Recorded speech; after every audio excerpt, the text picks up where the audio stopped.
like a Alright. rose. For Bop and the rest of the Pestilence, Christmas 2024. A note.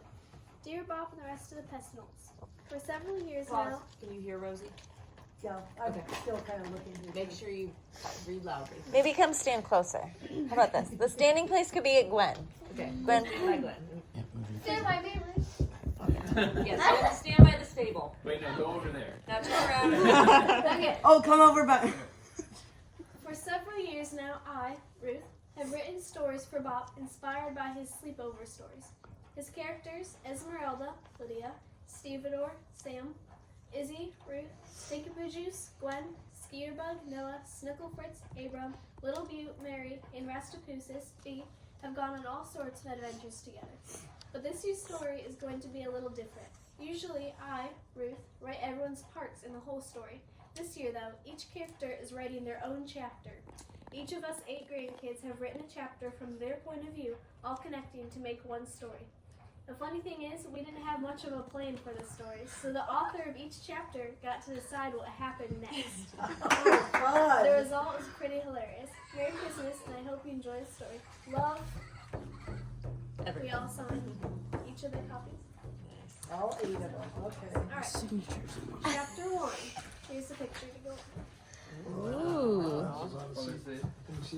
Oh, you did that. Yeah, she made pencil. Oh, it's right here. All right.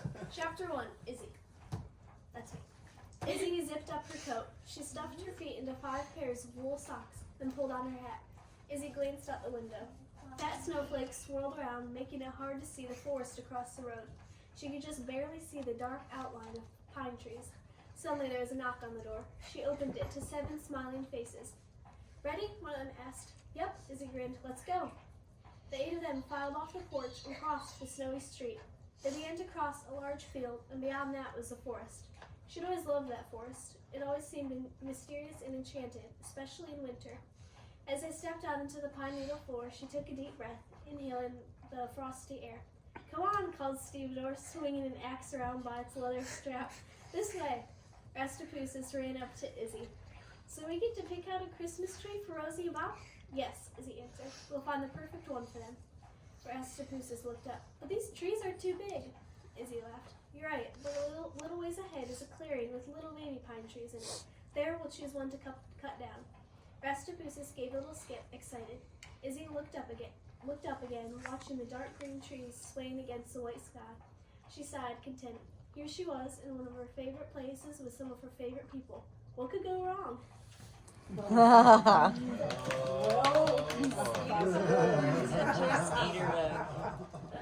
about to take a turn.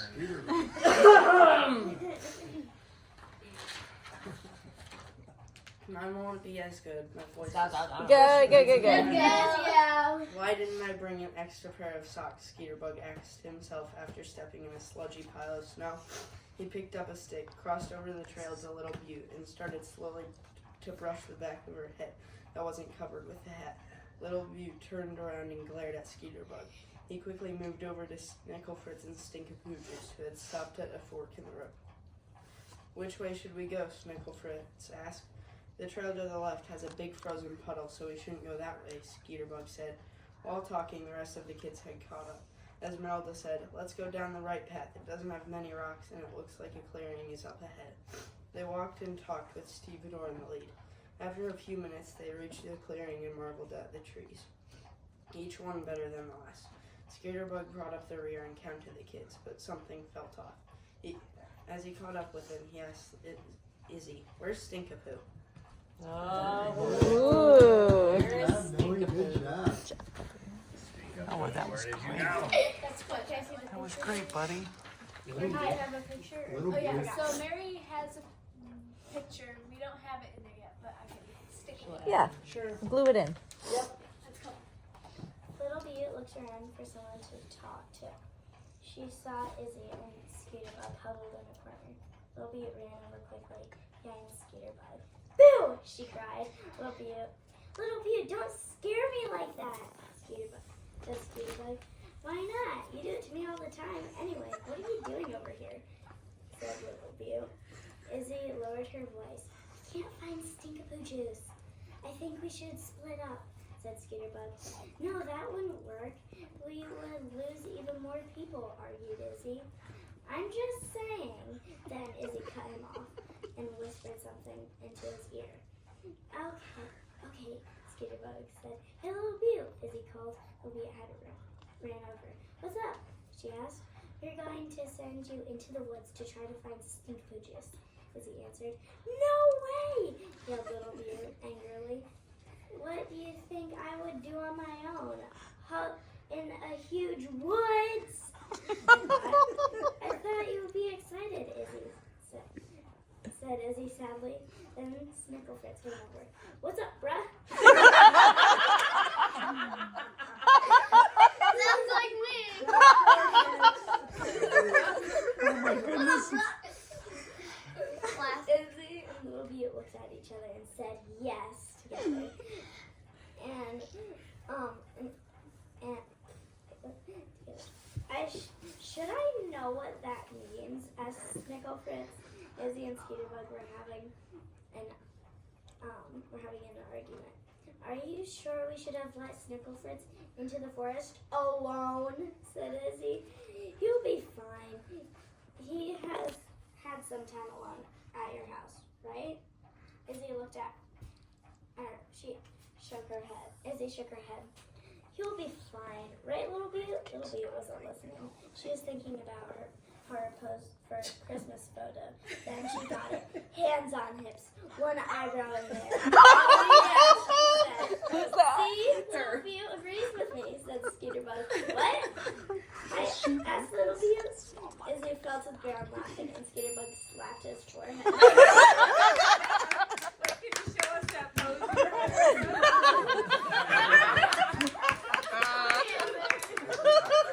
Amazing, Oh my goodness, this is unreal. Make sure you read slow, okay? Bye guys. Snicklefritz walked for a bit and he's calling out Stinky Juice's name. That doesn't and then that didn't work. And then he remembered the firecrackers he had snuck when he was leaving his Come on, April. Ava's cracking herself. You can do it. Go ahead. Come on, deep breath. You didn't do it. Here, bring it here, Abram. Oh, here. You got it, Abram. So he lit the fire first, and he gets the firecrackers out from his pocket and puts them under his legs so that when he lights them up, he can jump up and run away. Fortunately, the other... You can't believe what you did. and lights on fire, so it starts to explode. Snicklefritz hair, her blam, blam, blam, and then they explode. Snicklefritz gets shot into the air, and eventually he lands on the ground. Snicklefritz sees a tree and starts to climb it, but it was a young tree and very, very, very, very bendy. Got down, and it bent and slingshotted. Ew. Young tree. A young tree.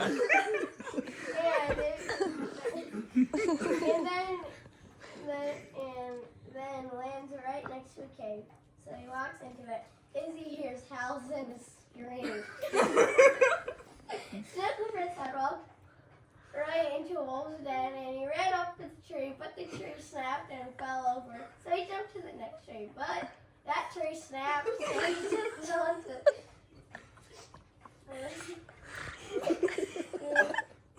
the next tree, but the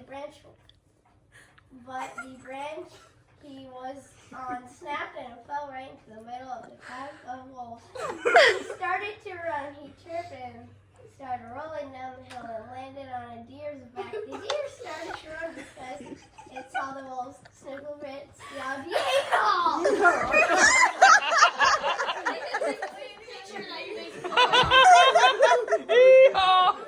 Just so happy. He lands. Makes perfect sense. So that's what you got, Lauren? So Lydia. Or Lydia. I'm in between Abram and Beatrice. So Lydia had to piece it together just for it to be Who torn put the down order again. together? Ruth is perfect. Just for it to be torn apart.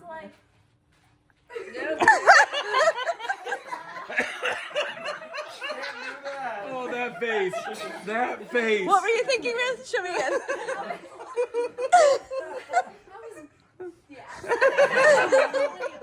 Alright, Lydia. Pull it together, Liddy. Privileged spot between Abram and Beatrice. Okay. So, I'm getting the feeling that Snickle Fritz didn't find Stinkapoo, as Esmeralda said, as the howls of starving wolves echoed through the clearing. They heard a whooping, "Yeehaw!" Snickle Fritz barreled past on the back of a frantic stag. The deer bucked wildly, eight-pronged antlers piercing the air, and threw Snickle Fritz into the snow before dashing away. Are those scorch marks on his feet? The crunch of snow and panting wolves grew closer, the pack tightening around the children in their clearing. Moonlight peered through the clouds, exaggerating the shadows and blurring through the snowflakes, catching on silver wolf fur. We can't outrun them. Stevedore pulled Little Butte onto his back, another arm reaching protectively for Snickle Fritz.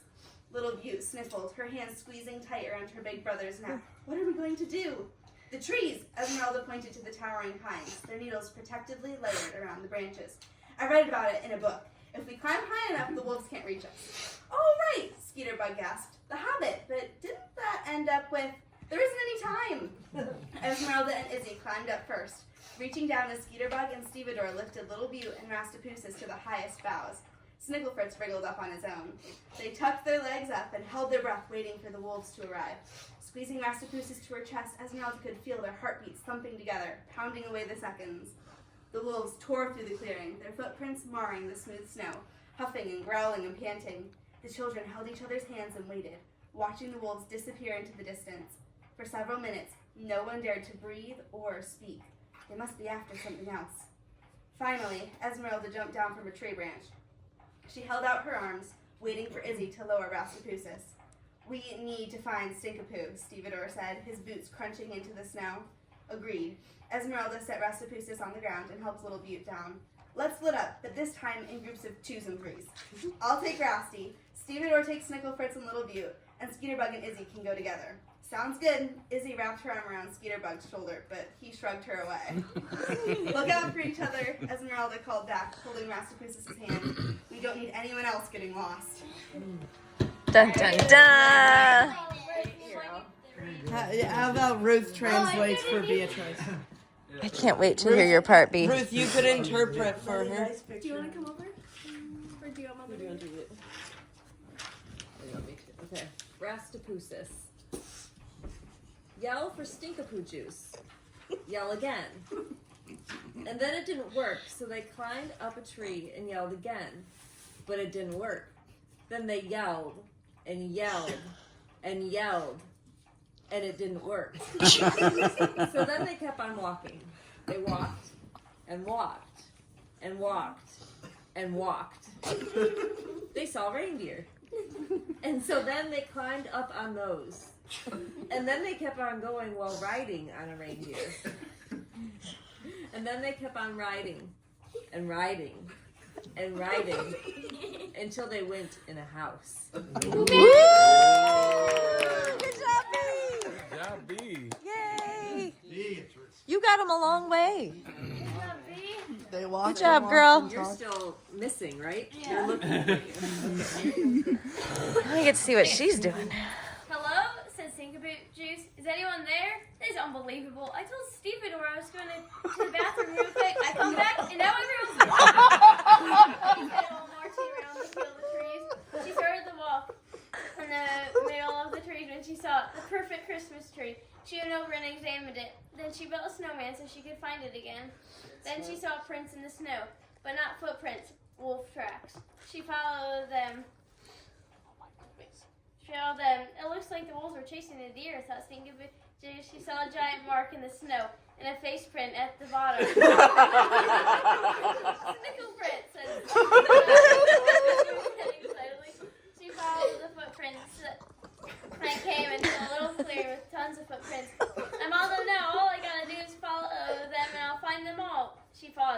look at the ground and saw the footsteps going in 3 different ways. Why do they need to split up? Well, at least they went by 2s. No, wait, 3s. No, that wouldn't work. Let's see. Oh, 2 sets of 2 and 1 set of 3. She followed the first set of footprints. The footprints went for a while, then came to a tree. She looked up. No one there. She marched on through the snow, then came to hoofprints. And the footprints stopped. Stinkapoo looked ahead, and there was a house with reindeer outside. She ran over and knocked on the front door. No answer. She started to walk away when she heard a soft, kind voice say, "Stinkapoo?" She turned around and saw Esmeralda in the doorway. Rastapoosis pushed her aside and ran to Stinkapoo Juice's arms. And Esmeralda came out to Stinkapoo and said, "Where have you been?" Stinkapoo told the story and said, "We need to find everyone else." Esmeralda said, "Stevedore, Snicklefritz, Little Boot, we found Stinkapoo." Well, she more likely found us. They came out and Little Boot and Snicklefritz gave Stinkapoo a big hug, and Stevedore put his hand on her shoulder and said, "Good job not dying." "Thanks," said Stinkapoo, rolling her eyes. Then a noise came from behind a bush. "Boo!" Skeeterbug said as he jumped out from a bush. Everyone screamed. Skeeterbug, Izzy said while laughing. Stinkapoo told her story again. "What a big adventure," said Izzy. "Also, I found a perfect tree and built a snowman by it so we could know what one it is," said Stinkapoo. They all started to walk back to the tree. Good job. Hold on, Mona, come here. Bring it home. Mona, come here. I haven't read anything except for this. Stevedore was relieved that they had the whole group back together without any major injuries. The group followed Stinkapoo back to the perfect Christmas tree she had found, and after a few minutes, it came into view. It was the perfect height with rich green needles. A little snow rested on its limbs, making it look even more beautiful. "Wow," said Little Butte with a grin on her face. "Well, that's perfect. Now that is one awesome tree," pronounced Snicklefritz as he did a triple cartwheel. Stevedore pulled out the axe he had been waiting to use. He told everyone to stand back as he brought the axe above his head and swung it down with extreme force. The tree was He's so manly. Extreme force. Whoa.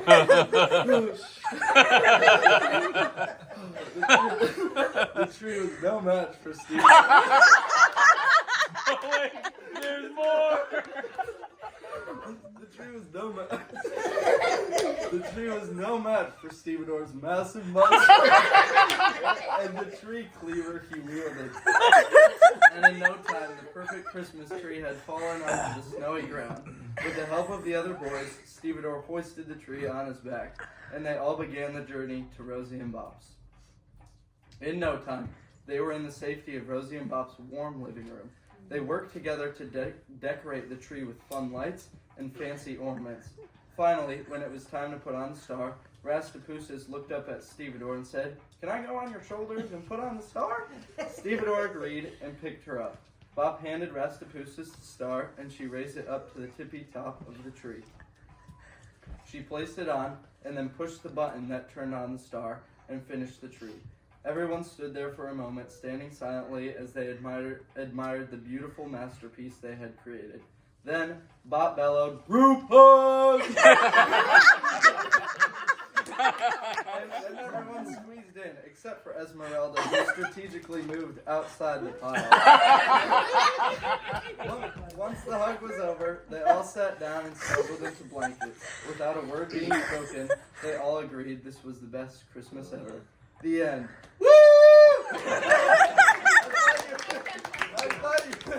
I typed that thinking Ruth would get rid of it. That worked.